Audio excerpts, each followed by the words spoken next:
Quotation സംഘങ്ങളുമായി ബന്ധമുണ്ടെന്ന് മുൻ CPM Kannur ജില്ലാ കമ്മിറ്റി അംഗം മനു തോമസ് ആരോപിച്ചതോടെ CPM സംസ്ഥാന കമ്മിറ്റി അംഗം പി ജയരാജൻ വെട്ടിലായിരിക്കുകയാണ്. മനു തോമസ് ഒരു പ്രമുഖ പത്രത്തിന് നൽകിയ ആരോപണമാണ് പാർട്ടിക്കുള്ളിൽ കത്തിപ്പടരുന്നത്. അന്നത്തെ കണ്ണൂർ ജില്ലാ സെക്രട്ടറി ആയിരുന്ന പി ജയരാജനാണ് സ്വർണ്ണക്കടത്ത് സംഘത്തിന്റെ സംരക്ഷകനെന്നാണ് മനു തോമസ് തുറന്നടിച്ചത്. ഇതിൽ പ്രകോപിതനായ പി ജയരാജൻ മനു തോമസിന്റെ തലശ്ശേരിയിലെയും തളിപ്പറമ്പിലെയും ബിസിനസ് ബന്ധങ്ങളെ കുറിച്ച് പരാമർശിച്ചതോടെ വിവാദങ്ങൾ കത്തിപ്പടരുകയായിരുന്നു.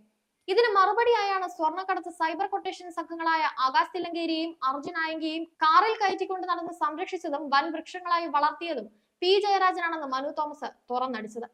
2019 പി ജയരാജനെ പാർട്ടി കണ്ണൂർ ജില്ലാ സെക്രട്ടറി സ്ഥാനത്ത് നിന്നും നീക്കിയത് വ്യക്തിപൂജാ വിവാദം മാത്രമല്ല കാരണമെന്നാണ് പുറത്തുവരുന്ന വിവരം.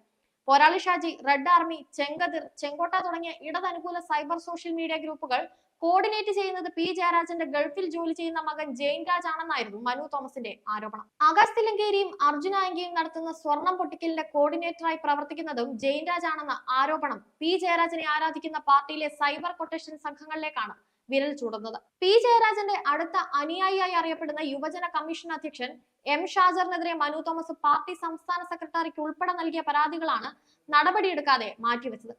ഇതേ തുടർന്നാണ് മനു തോമസ് പാർട്ടി അംഗത്വം പുതുക്കാതെ മാറി നിന്നത്. എന്നാൽ മനു തോമസ് ഇപ്പോൾ പി ജയരാജനും കുടുംബത്തിനെതിരെയും ഉന്നയിക്കുന്ന ആരോപണങ്ങൾക്ക് പിന്തുണയുമായി പാർട്ടി നേതാക്കളിൽ ചിലർ തന്നെ അണിയറയിൽ കളിക്കുന്നുണ്ട്. തെറ്റുതിരുത്തൽ സമ്മേളനങ്ങൾ നടന്നുകൊണ്ടിരിക്കെ പി ജയരാജനെതിരെ പാർട്ടിക്കുള്ളിൽ വിമർശനം ഉയർത്തുക എന്നതാണ് ലക്ഷ്യം.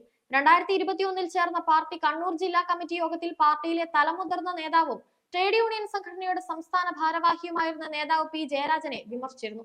സ്വർണ്ണക്കടത്ത് കൊട്ടേഷൻ സംഘങ്ങളെ പി ജയരാജൻ സംരക്ഷിക്കുന്നുവെന്നായിരുന്നു ആരോപണം.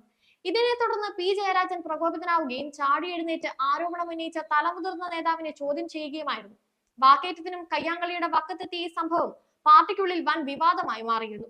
ജില്ലാ കമ്മിറ്റി യോഗത്തിൽ പങ്കെടുത്ത സംസ്ഥാന സെക്രട്ടേറിയറ്റ് അംഗം ഇരു നേതാക്കളെ പിടിച്ചു മാറ്റുകയും അനുനയിപ്പിക്കുകയുമായിരുന്നു. ഇത് പാർട്ടി സംസ്ഥാന സെക്രട്ടേറിയറ്റിൽ റിപ്പോർട്ട് ചെയ്യപ്പെടുകയും ഇരു നേതാക്കളെയും ശാസിക്കുകയും ചെയ്തിരുന്നു. ഇതിനുശേഷം പാർട്ടിയിൽ നിന്നും ഒറ്റപ്പെട്ടു തുടങ്ങിയ പി ജയരാജൻ സംസ്ഥാന സെക്രട്ടറിയായി ചുമതലയേറ്റ MV ഗോവിന്ദനുമായി അടുപ്പം സ്ഥാപിച്ച് വീണ്ടും പാർട്ടി മെയിൻ സ്ട്രീമിലേക്ക് കടന്നു വരാൻ ശ്രമിക്കുകയായിരുന്നു. ഇതിന്റെ ഭാഗമായാണ് ഗോവിന്ദനെ നിരന്തരം വെല്ലുവിളിക്കുന്ന പി ജയരാജനെതിരെ പി ജയരാജൻ സംസ്ഥാന കമ്മിറ്റിയിൽ വൈദികം റിസോർട്ടുമായി ബന്ധപ്പെട്ട് ഉയർത്തിയ വിമർശനങ്ങൾ. എന്നാൽ കണ്ണൂരിൽ പി ജയരാജനെതിരെ പൂർണ്ണമായും നേതാക്കൾ തിരിഞ്ഞിരിക്കുകയാണ്. കേന്ദ്ര കമ്മിറ്റി അംഗമായ KK ശൈലജ മാത്രമേ പാർട്ടിക്കുള്ളിൽ പി ജയരാജനെ ഇപ്പോൾ പിന്തുണയ്ക്കുന്നുള്ളൂ. തെറ്റുതിരുത്തൽ നടപടിയുടെ ഭാഗമായി അതീവ ഗുരുതരമായ ആരോപണങ്ങൾക്കിരയായ പി ജയരാജനെതിരെ നടപടി വേണമെന്ന ആവശ്യം പാർട്ടി ഏരിയ അവലോകന യോഗങ്ങളിലും ഉയർന്നിട്ടുണ്ട്. വരും ദിവസങ്ങളിൽ ലോക്കൽ ബ്രാഞ്ച് തലങ്ങളിലും ഇത് ശക്തമാകാനാണ് സാധ്യത. ഇതോടെ പാർട്ടിക്ക് പുറത്തേക്ക് സ്വയം വഴിവെട്ടുകയാണ് പി ജയരാജൻ എന്നാണ് വിലയിരുത്തപ്പെടുന്നത്.